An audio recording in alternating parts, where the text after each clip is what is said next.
Well, thank you so much, Dale. In the passage that Henry read for us, I want to just kind of start by taking a look at one verse there, and that's verse number 47. I have to admit, early on in my preaching career, this passage was a little bit perplexing to me. I didn't quite understand it. On one level, I thought I did understand it, but then it seemed like that just didn't seem to be right. The way I understood it just didn't seem to make a whole lot of sense. So we'll start by just taking a look at this passage here, and then we'll zoom back out later, look at it in the context, read the whole story. And I think it really does make a lot of sense when you put it in the larger context. But Luke 7:47, let's begin with that, where Jesus says, "Therefore I say to you, her sins, which are many, are forgiven, for she loved much. But to whom little is forgiven, the same loves little." And as I said earlier on, when I first started preaching, I kind of struggled with what this really meant. Does Jesus mean that it's actually good to sin, that a person who sins a lot is somehow at a spiritual advantage over a person who doesn't sin a lot, that people who sin the most are actually better off?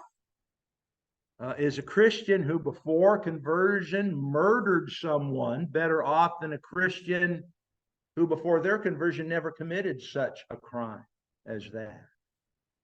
Well, I think that obviously, that's not going to fit very well with the passage like Romans 6:1, shall we continue in sin that grace may abound? Obviously, I was struggling with that verse. What is it that Jesus is saying here? Well, this is what I've concluded. This is what I think it means. I'm going to call it big love, and it's about big love versus little love. And that's what Jesus says at the end of the verse. But to whom little is forgiven, the same loves little. And that's what I think the larger context is about. What do I mean when I talk about big love? What is it that I think Jesus is talking about here? Well, that's what we're going to study. We're going to look at this entire story that Luke records here in Luke, the 7th chapter. We're going to see that it's about compassion. That's what big love is. Big love is compassion. Seeing people who are caught up in sin and still being compassionate towards them, even though they're sinners. Big love is about respect. It's about being able to respectfully disagree. We're going to see that big love is about gratitude. It's about being grateful that God has forgiven you this debt of sin that you cannot possibly repay on your own. And perhaps most importantly, big love is putting all of that, the compassion, the respect, the gratitude, into action. It's not just a theory. It's not just something you think about. Big love isn't something that you just feel. Big love is something that you act upon. And so that's what I think the story is about, and that's what we're going to see. So let's go ahead and just read this beautiful story of this poor woman who's a sinner and her encounter with Jesus, and the tenderness that she shows. I think it's pretty clear that what Jesus is saying here is that she is demonstrating big love. Simon, as we'll see, the other principal character in the events that Luke records here, is the one that's demonstrating the little love, which is problematic, very, very problematic. So let's go ahead and read Luke 7, beginning at verse number 36. Then one of the Pharisees asked him to eat with him, and he went to the Pharisee's house and sat down to eat. And behold, a woman in the city who was a sinner, when she knew that Jesus sat at the table of the Pharisee's house, brought an alabaster flask of fragrant oil and stood at his feet behind him, weeping. And she began to wash his feet with her tears and wipe them with the hair of her head. And she kissed his feet and anointed them with the fragrant oil. Now, when the Pharisee who had invited him saw this, he spoke to himself, saying, "This man, if he were a prophet, would know who and what manner of woman this is who is touching him, for she is a sinner." And Jesus answered and said to him, "Simon, I have something to say to you." And so he said, "Teacher, say it." There was a certain creditor who had two debtors. One owed him 500 denarii and the other 50. And when they had nothing with which to repay, he freely forgave them both. Tell me, therefore, which of them will love him more? Simon answered and said, "Well, I suppose the one whom he forgave more." And he said to him, "You've rightly judged." And then he turned to the woman and said to Simon, "Do you see this woman? I entered your house. You gave me no water for my feet, but she has washed my feet with her tears and wiped them with the hair of her head. You gave me no kiss, but this woman has not ceased to kiss my feet since the time I came in. You did not anoint my head with oil, but this woman has anointed my feet with fragrant oil. Therefore I say to you, her sins, which are many, are forgiven, for she loved much. But to whom little is forgiven, the same loves little." And then he said to her, "Your sins are forgiven." And those who sat at the table with him began to say to themselves, "Who is this who even forgives sins?" And then he said to the woman, "Your faith has saved you. Go in peace." And so this is a beautiful story. And as I say, I'm just kind of encapsulating all of this with this term big love, really with the idea of contrasting it to the little love that Jesus spoke of, which I think is really very much the point that he's trying to emphasize. So let's make sure that we're understanding this idea of big love. And the first thing that I think is apparent that Jesus wants Simon and he wants you, and why Luke records it, he wants subsequent readers to understand this point. Big love puts faith into action.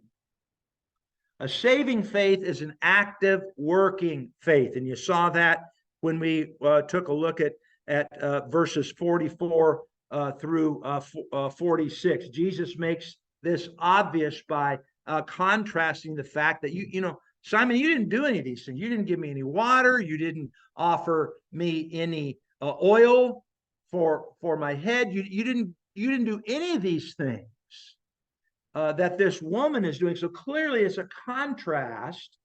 This idea of big love and little love is contrasting the fact that one was acting and the other one wasn't. And that's, I think, an aspect of what Jesus is saying. This is illustrating the difference between the two. Of course, we're all familiar with passages like James 2:17, faith without works is dead. Then this is not a theological argument about works earning or meriting our salvation. It's about understanding faith in the same exact way Jesus understands it right here in Luke 7. Faith is an action. Specifically, it's an action in God-directed ways. The woman here, the woman of Luke 7, is not just thinking about humility. She's not just feeling humility. Now, she's doing that. She is thinking about it, and she is feeling it. But more importantly, she's acting upon it. Her action, what she's doing for Jesus, is demonstrating it. She is just feeling gratitude towards Jesus. Her actions are showing the gratitude. And so that's what I think is the important ingredient. There is no incongruity or inconsistency between what she thinks, what she feels, and how she ends up acting. And that's the problem, is that with this theory that is so prevalent, you know, faith only, this theological construct strips away the importance of actual action. So people think that they're doing what Jesus wants them to do. They're having faith when they feel sorry for someone, when they feel, and that emotion is genuine. There's no arguing the genuineness of the feeling. They could feel that, wow, there's this real problem with poverty in our nation, and they look out and they see people who are poverty stricken, and they feel bad about that. But very often there's little to no action. And that's the problem with this faith-only theology. It creates huge numbers of so-called Christians, people who identify Christians, who feel badly about things, but they don't do anything. I'm not suggesting that it's your personal responsibility to go out and save all of or cure the entire problem of poverty in the world, but I am suggesting, and I think this is very much to the core of what Big Love is all about, that a saving faith is an acting faith. That's clearly what Jesus is saying here, and that I think is one of the real points of the story. And so this is what is kind of the difference between the woman and Simon. The woman has a much more biblical understanding of faith. She has an understanding of faith that agrees more with what Jesus thinks faith is than Simon did. The woman understands faith much better than Simon did. And Jesus is, he's not saying that Simon had no faith. He's just saying, what about that faith? It's what? It's like his love. It's what? Little. And that's the problem, you see. And so Big Love is understanding this as saving faith is an action faith. Big Love, the next thing that I think we see here in this beautiful story, Big Love understands the true problem of sin. And I think this gets to more to the point of what the story and this interchange between Jesus and Simon is really all about. One person in Luke's account here doesn't really understand the true problem of sin. He's not seeing it. Again, just like he doesn't see the idea of faith the same way that Jesus sees it, we're also seeing that Simon doesn't really understand the problem of sin the same way Jesus does, and certainly not the same way that the woman understands the problem of sin. And so all sin is deadly. It's unrealistic to think otherwise. I think that that's implied. I'm going to show you one of my famous illustrations here, and I just want to brag on my artistic skill. Look at that illustration here. Anyway, I've used this before. I used to, when we had the chalkboard up here, I'd draw it out on the chalkboard for you. But I think this illustrates it very clearly as to what this problem is, and it's clear that Simon's little love, that's implied down in verse 47. Therefore, I say to you, her sins, which are many, are forgiven, for she loved much, but to whom little is forgiven, the same loves little. So that's, I think, at least implied, is Simon's little love. And it makes it difficult. What's problematic of this little love is it makes it really difficult for him to see his sin. Okay, if you look again, back up to verse 39, and this is what he's thinking in his head. When he sees what this woman is doing for Jesus, his thought is, well, if this man, if he really were a prophet, he would know who and what manner of woman. I think that's the key phrase. What manner of woman, you see, that she is. And so to me, that's the problem, is, he's kind of got this idea that seems to think, well, I'm of a different order. I'm not like her. So he's disassociating himself. When in point of fact, what's the difference between his spiritual condition and her spiritual condition as far as the problem of sin is actually manifesting itself. Okay. The point is, these people are in the same predicament. One's not, and just to say, well, she did it on purpose, but not me. I don't, he could come up with any number of excuses, couldn't he, to excuse his sin. The point is that he's disassociating himself. And so the question that becomes, which person's in a better shape? Romans 3:23 says that sin is what kind of a problem? It's only a problem for this woman, but it's not a problem for Simon. Romans 3:23 says it's a universal problem. And that's the difficulty, that religious people often have a problem grasping this concept. They disassociate themselves from the rest of the people. They're sinners. I'm not a sinner. I'm not like that person. Okay. And even if they begin to have some recognition that there's similarities between them and the sinner, they make up these, well, I didn't do it on purpose. I just accidentally slipped off. So it's not going to hurt me when I hit the canyon floor.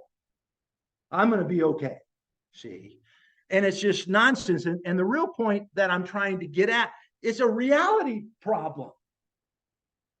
They're not in touch with spiritual reality. It's spiritual delusional thinking, just like this guy thinking that I'm okay. I'm going to float. I'm not going to hit the canyon floor.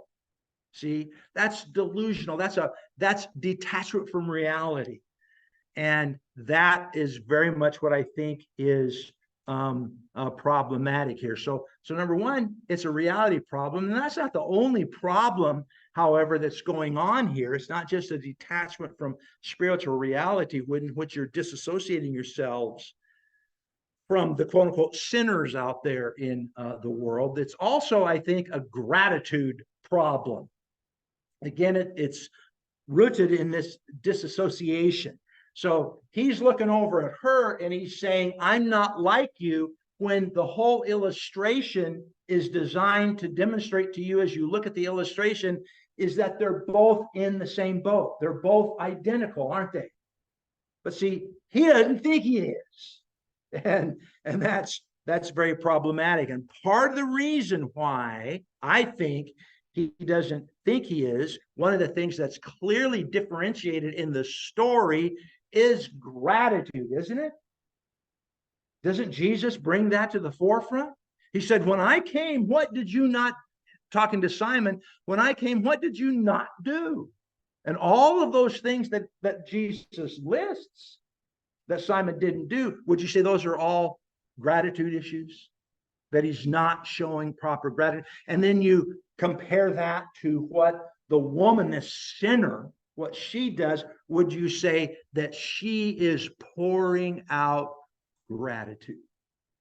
She is so grateful for what Jesus has done. And so that's the point that I want to get across. It's also a gratitude problem. So there's these two things that I think that are going on here with Simon. Number one, it's just a detachment from spiritual reality. It's thinking that I'm going to step off the edge of the spiritual cliff onto sin, and I'm going to float. And the woman knows she's not floating. She's going to hit that canyon floor. And when she does, she knows it's the end of her. And then likewise, it also at some point, I think, becomes a gratitude problem. See, that he begins to say, what sort, that's what captured my attention. When he's thinking to himself, what sort of woman this is, it's a very demeaning way of thinking about people. And so that's part of the problem. Big Love understands the true problem of sin. It has a much more realistic view towards sin. And in resolving this problem of sin, there's immense gratitude. Both of those were lacking where Simon was concerned. Both of those were present in huge abundance. Is Big Love where the woman is concerned. And finally, the last thing, and which is clearly the most important thing I think that Jesus wants to illustrate to Simon and to us as readers is just the whole importance of love. This is the main point. And so, in essence, again, down there in verse 47, what he's saying to Simon is, Simon, here's your problem. You're stuck in this problem of little love. You just have little love, and you need to, get out there in the world with this woman who understands much better than you do this concept of big love. And so he has, first of all, he has little love towards the woman. And by extension, I think that means his fellow man, that he doesn't have much to do in his opinion of how he thinks about other people. And you need to think about that. How do you think about other people? How do you think about people out there in the world? How do you think about people that don't vote the way that you think they ought to vote? How do you think about people that don't drive their car the way you think they ought to drive their car? See, this is what we've got to understand, is that this is what's separating Simon from the woman. So with his attitude towards her, he's showing little love toward his fellow man. And so a politician some years ago referred to these people that don't think the way this politician thinks and don't vote the way this politician votes. This politician called these people the deplorables. Remember that? The deplorables. And that's how Simon is thinking about this woman. She's what? She's one of the deplorables. It's almost a subhuman way of looking at people. See, this is dangerous. Jesus is showing, don't let yourself get caught in that. I mean, this is what religious people often let themselves get caught in this trap. Simon is religious. He takes his religion seriously. But what he's let go of is big love. He has little love. He doesn't have big love. It doesn't include people like her. And that's very, very problematic. And again, James talks about this in James. Let me scroll down to that. Talking about controlling the tongue, but the basis of his argument on controlling the tongue is based upon having big love, showing compassion, recognizing that we're all equal. Okay, we're all hurtling off the cliff of sin, and the canyon floor is quickly approaching. And that means death when we hit that floor. James 3, verses 8 and 9, but no man can tame the tongue. It is an unruly evil full of deadly poison. Now, this is the operative verse here, verse 9. With it we bless our God and Father, and with it we curse men who have been made in the similitude of God. See the point that he's making? Is that's what we're forgetting. That's what Simon forgot, is that he doesn't understand. You know what? She's just like me. She's made in the likeness of God, just like I'm made in the likeness of God. I've got to quit thinking that she's somehow different. I've got to include her in the way I think about her and the way I think about myself, you see. And that's big love gets that. Big love is it's toward all. And by extension, I think you can say it's little love toward Jesus. And then by implication towards God, right?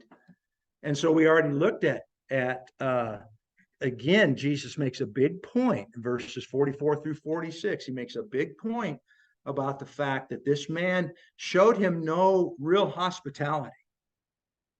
And he is very, very clear on that. And so again, it's this idea of recognizing the importance of love. So let's close it up here by just looking. I mean, there's so many examples of big love throughout Scripture. We'll just look at a couple here to close this out, kind of put a period behind it. Let's look in Ephesians. And Ephesians 5, verses 1 and 2. Therefore, be imitators of God as dear children, and walk in love as Christ also has loved us and given himself for us, an offering and a sacrifice of God for a sweet smelling aroma. Walk in love. What does that mean? Well, it's pretty clear. It says, let love typify how you behave. That's how we become imitators of God. Jesus did that. John 3:16, for God so loved the world that he gave his only begotten son. So be imitators of God. Don't be imitators of Simon. Don't have little love, have big love. Don't be imitators of some silly, foolish politician. Have big love, you see. Follow the example of God who gave himself up for us. That's how much he loved us. See, and that's what we need to do too. Another one quickly, Luke 6:31. And just as you want men to do to you, you also do to them likewise. Again, apply this to big love, because that's what you're going to go. We'll see here. That's what he's going to go on and talk about. You want to be loved. How do you think you do that? By loving them. Okay. You want to have love within your family. How do you do that? You love your family. You want your spouse to love you. How do you do that? You love your spouse. You see. And that's the whole point. He goes on here in Luke 6, verses 32 through, again, see how Jesus applies it. We're familiar with this. We're most familiar with it. We call it the golden rule. Do unto others as you would have them do unto you. But look how Jesus applies this specifically here in Luke. He goes on to Luke 6:32. But if you love those who love you, what credit is that to you? For even sinners love those that love them. See, that's little love. It's not no love. It's what kind of love. What is it? Little. That's not good enough. Okay. But if you love those who love you, what credit is that to you? For even sinners love those that love them. And if you do good to those who do good to you, what credit is that to you? Even sinners do that.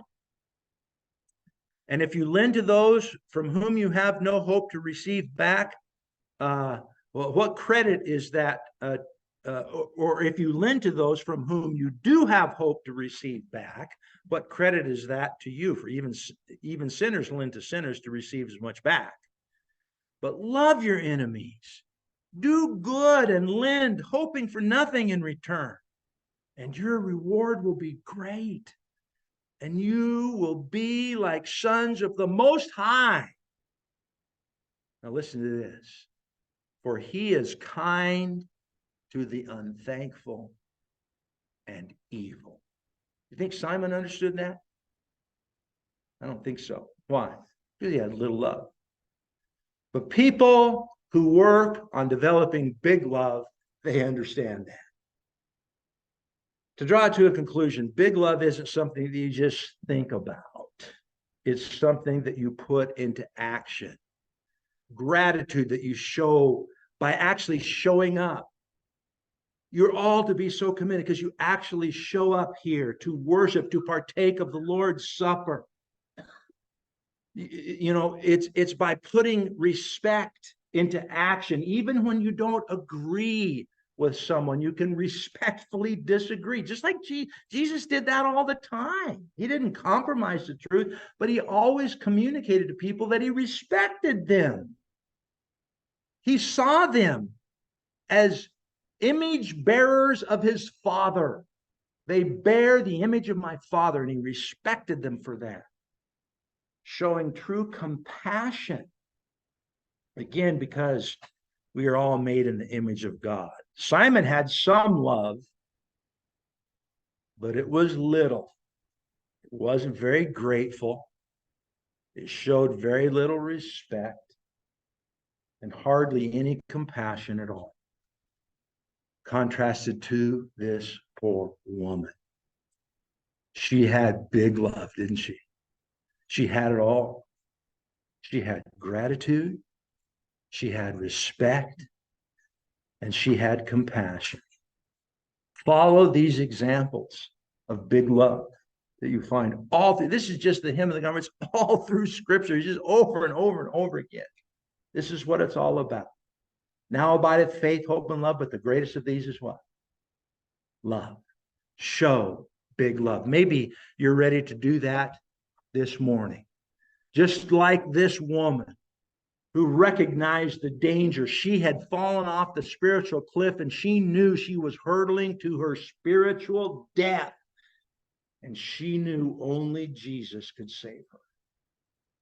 And so she came forward in this action of faith. In much the same way that you can come forward in an action of faith, hear, believe, repent, confess, and be baptized. And understand the glory and the beauty of big love. If you're a subject, come forward, make your wishes known. All together we stand.